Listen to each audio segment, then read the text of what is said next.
He didn't just invent a new set of rules for money. He reprogrammed the very psychology of power. John Maynard Keynes was not a typical revolutionary. He never led a charge or held high office. His battlefield was the human mind, and his weapon was a radical idea: that government debt could be a cure, not a curse. For generations, a national deficit was seen as a profound failure. A balanced budget was the ultimate sign of virtue and strength. But Keynes performed a complete moral inversion. He argued that in a crisis, holding back was the true sin. He framed massive spending as a public obligation and saving as a destructive act. In doing so, he fundamentally altered the DNA of modern capitalism. Welcome to Winds of Thought, where we trace the ideas that shape our world. Our story starts amidst the crushing silence of the Great Depression. Picture the scene in 1930. Shuttered banks, idle production lines, vast unemployment. The established wisdom, rooted in Adam Smith's concepts, promised that the market would sell. It was supposed to be automatic, but theory offers no comfort to the hungry. In reality, demand never returned. People, gripped by a primal fear, clutched what little they had and stopped circulating money. The economic engine wasn't healing. It was seizing solid. Keynes observed this paralysis and saw a terrifying truth. Markets are not perfect, self-balancing mechanisms. Sometimes they get trapped in a vicious cycle of collective panic. When spending halts, businesses shed jobs, lost jobs, decimate incomes, and with no income, spending evaporates further. It's a downward spiral with no natural end. Keynes identified the core issue not as a lack of thrift, but a lack of demand, the vital lifeblood of commerce. He revealed a powerful contradiction. What is prudent for a single family saving money? Cutting back becomes catastrophic when practiced by everyone simultaneously. One person's spending is another's salary. When that cycle breaks, the entire economy. So he proposed a shocking solution. When private enterprise cannot create demand, the public sector must generate it. The state should borrow heavily, put people to work on public projects, and inject cash directly into the system. Those wages would create incomes, those incomes would fuel spending, and that spending would reignite growth. To the old guard, this was economic heresy. Keynes wasn't claiming debt was virtuous in itself. He was a strategist of timing. He advocated for a counter-cyclical approach. The government spends aggressively in bad times and builds surpluses in good times. Stimulus and austerity applied in a rhythmic dance. He offered a simple analogy. Think of the economy as an engine. Normally, private enterprise runs it. But when it stalls and won't turn over, the government must provide the jump-start pumping and fuel until the ignition catches. Once it's running, the state can step away. The goal is perpetual motion. In his monumental 1936 work, The General Theory, he built this into a full system. He defined aggregate demand, the total sum of spending from all sectors of the economy. When this collective demand shrinks, recession follows. The only way out is to deliberately boost expenditure until belief in the future returns. He turned government spending into an economic weapon. But this was more than accounting. Keynes viewed economics as a branch of mass psychology. He said markets are propelled by animal spirits, those raw emotions of optimism and fear that drive investment. You cannot defeat a panic with a spreadsheet. You must overwhelm it with decisive, visible action. When a government spends, it isn't just purchasing concrete and labor. It is broadcasting a signal of unwavering confidence. That signal, in itself, becomes a potent economic force. Keynes grasped that it is belief, not budget cuts, that ends a depression.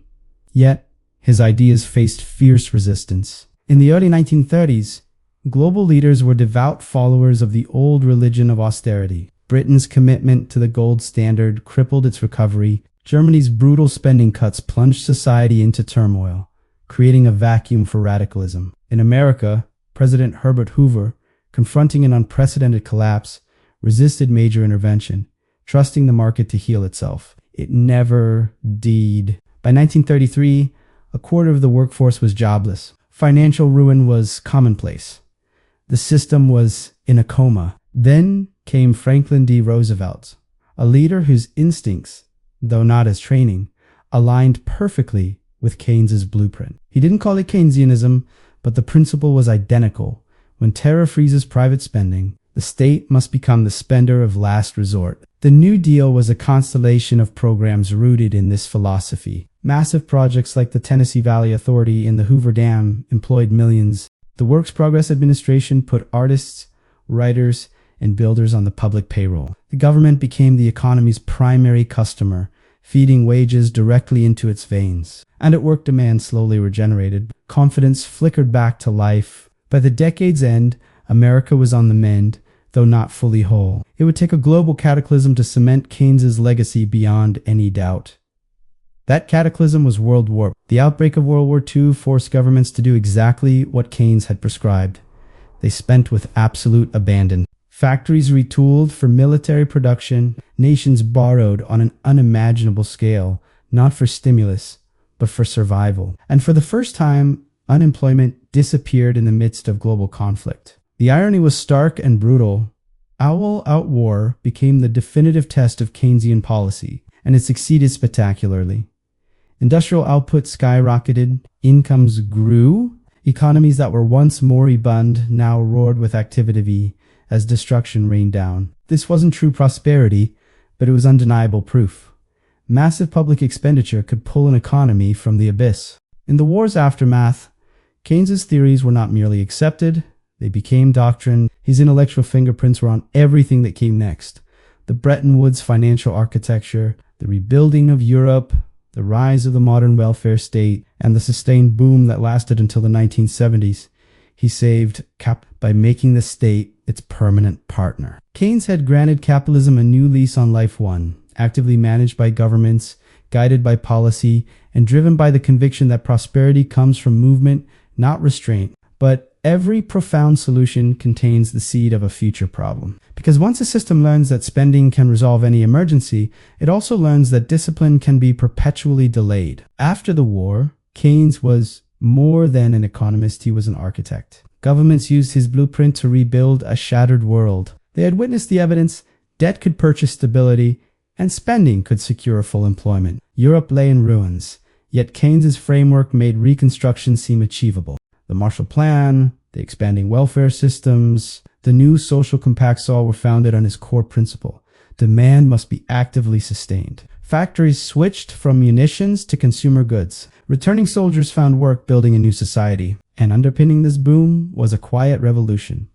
The state no longer waited for the market, it steered it. For the next 2 decades, Keynesian economics was the operating manual for the Western world. Public investment, easy credit, social safety, nets all were tools to maintain consumption and avert disaster. Economic dips were shorter, recoveries were stronger. The business cycle, once an uncontrollable force of nature, was now something policymakers believed they could tame. For the first time, capitalism wore a leash, and Keynes had handed the other end to the government. But this triumph had a hidden consequence: a deep and growing reliance. The more governments used spending to soften every downturn, the more difficult it became to turn off the taps. Politicians found that voters loved the sugar rush of stimulus but hated the bitter medicine of saving. The crucial part of Keynes's rule to run surpluses in prosperous times was largely ignored. So, by the late 1960s, the machine began to malfunction.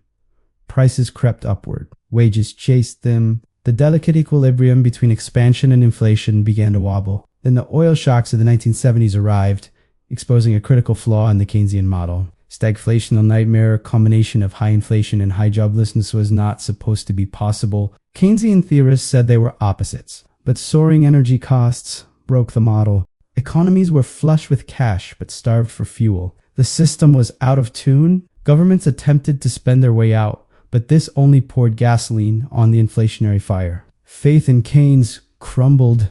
This opened the door for a rival ideology, monetarism, championed by Milton Friedman. He and his colleagues blamed government meddling for warping the market's natural function. They argued that inflation was purely a result of excessive money supply.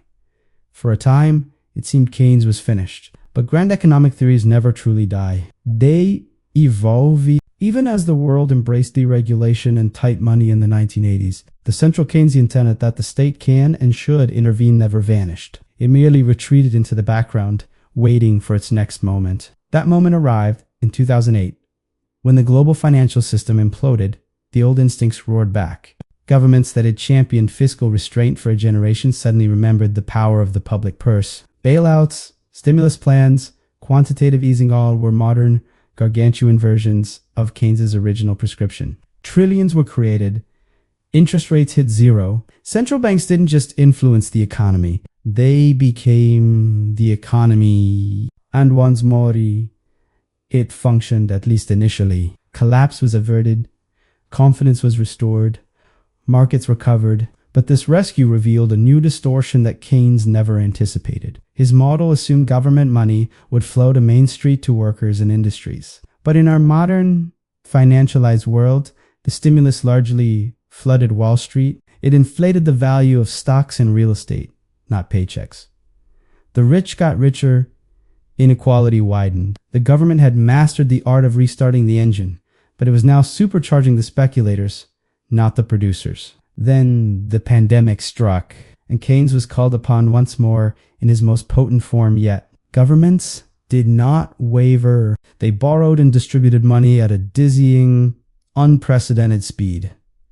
Direct payments hit bank accounts. Central banks created trillions from nothing. It was Keynesianism without breaks, a worldwide trial of fiscal shock therapy. For a brief, surreal period, it seemed to work miracles.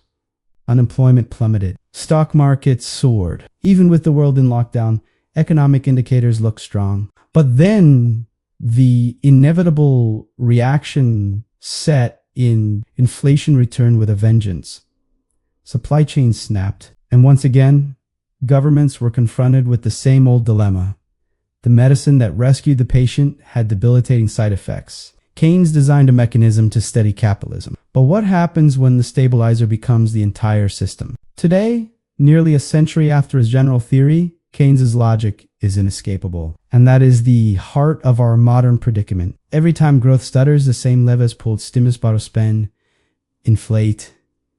The cycle repeats. But each rescue mission leaves the economy more reliant, more indebted, and more brittle. The state is no longer just an emergency responder. It is the primary driver, and often the only one left standing. Contemporary leaders have mastered the art of applying Keynesianism without its necessary constraints. They run deficits during expansions and contractions alike. They spend not merely to stabilize, but to maintain political popularity. The balanced Keynes envisioned austerity in good times. Support in bad has been replaced by a permanent, political-driven stimulus. And yet, his genius endures. Keynes did not offer governments an unlimited credit card. He held up a mirror. He demonstrated that economics is not merely a science of numbers, but a theater of belief, trust, and human emotion. When populations lose faith in tomorrow, they stop consuming, and when they stop consuming, economies cease to function. Keynes devised a theory to keep that faith alive against all odds. But here is the unsettling reality we now face. The modern world operates on boundless belief without any counterweight. The very system Keynes repeatedly rescued has transformed his cure into a chronic addiction. Every new crisis is met with more spending, and every spending spree lowers our collective tolerance for economic pain. Today, markets don't fear recession, they fear the end of government support. Keynes famously remarked, "In the long run, we are all dead." He intended it as a call to action, a warning that leaders must act to save people in the present, not wait for abstract future corrections. Over time, however, it has mutated into a justification, a permit to borrow without limit, to shunt consequences on the future generations, to live in a perpetual, short-sighted present. And that is the ultimate legacy of John Maynard Keynes. He did not kill capitalism. He is the reason it survived its darkest hours. But in rescuing it, he also made it reliant, vulnerable, and ultimately more mortal. The man who taught nations how to spend their way out of crisis also taught them how to abandon restraint forever. If this perspective shifted your thinking, please support the channel by hitting the LIKE button and following Winds of Thought for more. History holds the clues, let's continue uncovering them together.